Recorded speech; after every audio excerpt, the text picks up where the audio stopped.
How many people believe that God is in the business of restoring, bringing back that which seemed to be lost?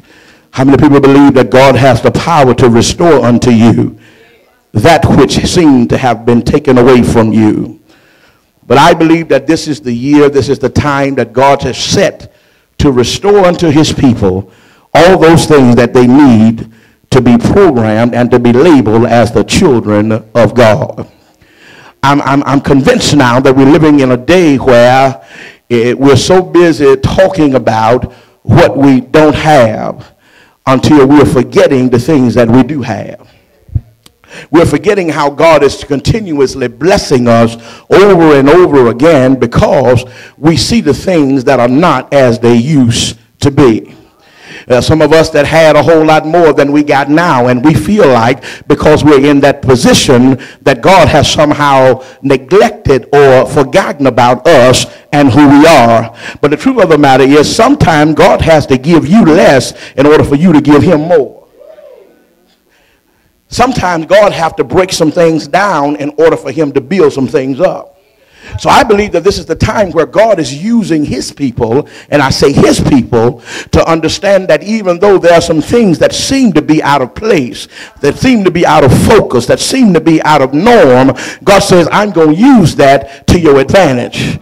Because what I'm going to do is I'm going to restore not only the things, but I'm going to restore the spirituality and get everything back where it belongs, whereas it pertains to my kingdom. But I want to talk to those of you who are trying to get there.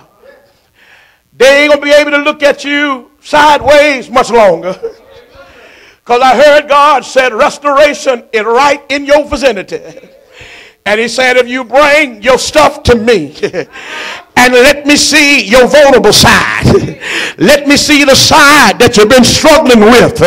He said, I'm going to give you a divine restoration that the world won't be able to handle. Have a witness here. I remember back in the 80s and the early 90s when the Jericho was real popular. Everybody had a Jericho. Everybody had an S-curl. And the reason why folks wanted the Jericho was because with the Jericho, when you shake your head, your hair would move. And you know, folk like us wasn't used to having no moving hair. So the Jericho made our hair move. And you know, we are people of movement. And when anything moves, it excites us. When things start moving, we get excited, don't we? That's why you got to get excited when the Holy Ghost moves. Because you need to get caught up in the excitement. Well, when the Jericho got popular, everybody started getting the Jericho.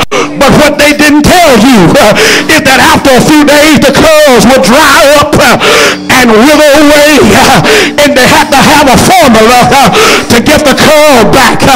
So they got the activator and they put the activator on the curl, but the activator wouldn't last forever.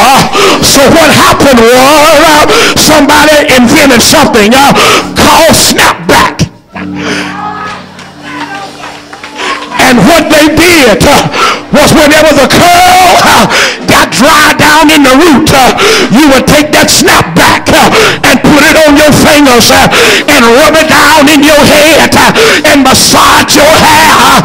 And in about 3-4 hours, your curls would snap back in place. I come to tell somebody, God is creating a snapback formula just for you.